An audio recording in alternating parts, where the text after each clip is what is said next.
हम इस वीडियो में महाजनपद काल के बारे में पढ़ेंगे। ये वीडियो दो दो भागों में आएगी। ये पहला भाग हुआ जिसमें 8 महाजनपद पढ़ेंगे, अगले भाग में 8 महाजनपद।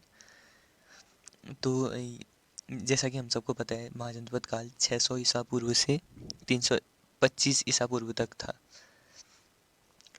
पहले स्रोत पढ़ेंगे कि कहाँ कहाँ से हमें महाजनपद काल के बारे में पता चलता है। पहले तो उस टाइम का सबसे ज़्यादा जो प्रचलित धर्म थे, बौद्ध और जैन धर्म के साहित्यों से पता चलता है। अब उत्तर निकाय महावस्तु जो बौद्ध साहित्य हैं वहाँ से पता चलता है। जैन धर्म में भगवती सूत्र से पता चलता है, और विदेशी विवरण भी मिलते हैं इनके बारे में। जैसे विदेशी जो यात्री थे, निरियाकस, जस्टिन, प्लूटार्क, इनके ये आदि हैं जो ये इन्होंने भी अपनी पुस्तकों में यहाँ के महाजनपदों के बारे में लिखा है। तो 16 महाजनपद थे, जिसमें कि 15 तो नर्मदा घाटी के उत्तर में। महाजनपद काल में लोग उत्तरी कालीन जो मृद भांड होते थे उनका प्रयोग करते थे। सर्वाधिक महत्वपूर्ण विशेषता उस टाइम की है आहत सिक्का या पंचमार्क सिक्का। तो फिर अब हम पहला महाजनपद पढ़ते हैं। अंग महाजनपद था, जो है भागलपुर व मुंगेर, जो बिहार में भागलपुर और मुंगेर है वहाँ था अंग महाजनपद। प्राचीन नाम मालिनी था उसका। प्रमुख नगर जो चंपा बंदरगाह था, नदी बंदरगाह, वो था। और अश्वपुर और बद्रिका ये प्रमुख नगर थे। बिंबिसार के समय यहाँ ब्रह्मदत्त शासन करता था। इसको बिंबिसार ने पराजित किया था और मगध में मिलाया था अंग को। अवंती था, जो उज्जैन जिले से लेकर नर्मदा नदी तक था, मध्य प्रदेश में। अवंती, जिसकी राजधानी थी उज्जैन और महिष्मती।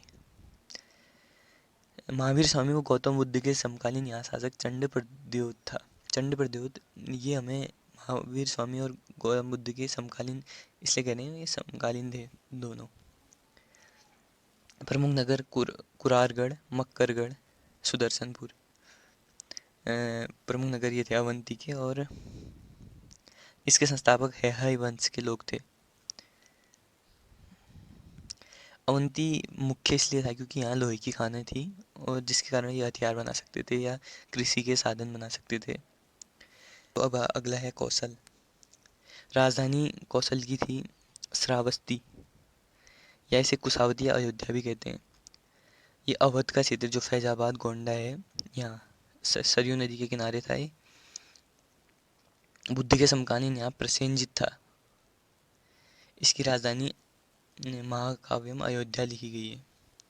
और प्रसेनजित ने अपनी पुत्री वाजिरा का विवाह अजातशत्रु के साथ किया और काशी दहेज में दे दिया था इसको प्रसेनजित ने। कुरु है जो सातवां, इसकी राजधानी कुरु की राजधानी इंद्रप्रस्थ या और हस्तिनापुर थी। यहाँ का शासक कौरण्य था बुद्ध के समय। महाभारत और अष्टाध्यायी में मिलता है इसका उल्लेख। महाभारत में तो ये बहुत ही फेमस है, इंद्रप्रस्थ और हस्तिनापुर, आपको पता ही होगा। इस महाजनपद के अंदर मेरठ, दिल्ली और थानेश्वर क्षेत्र आते हैं। 8वां है पांचाल। राजधानी इसकी अहिसत्र एवं काम्पिल्य है। यहाँ का शासक सुलामी ब्रह्मदत्त था। इस महाजनपद के अंदर बरेली, बदायूं, फर्रुखाबाद क्षेत्र शामिल थे। इसका उल्लेख महाभारत एवं अष्टाध्यायी में मिलता है। अब है काशी। ये बनारस वाराणसी का क्षेत्र है। द्रियोदास था इसका संस्थापक। इसका उल्लेख अथर्ववेद में मिलता है। काशी का शासक अजातशत्रु था, जिसने मिलाया था मगध में काशी को। सूती वस्त्र और अश्व व्यापार के लिए काशी बहुत फेमस था।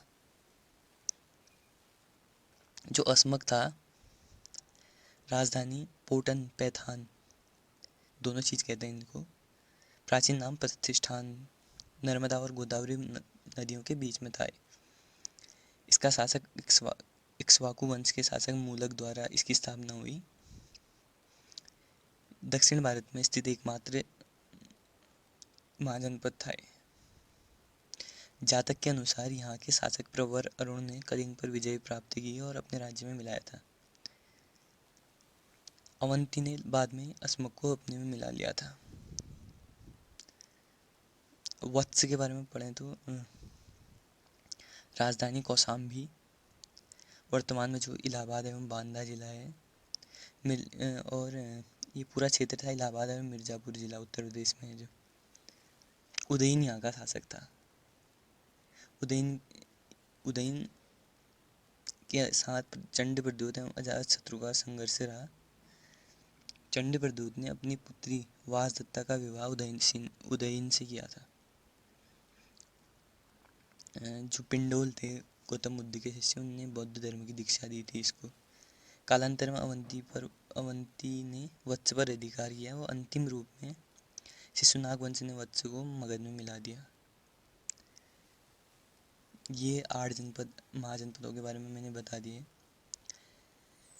आपको 8 महाजनपदों के बारे में बता दिया है। अगली वीडियो में 8 और महाजनपदों के बारे में बताऊंगा, तो सब्सक्राइब कर लेना।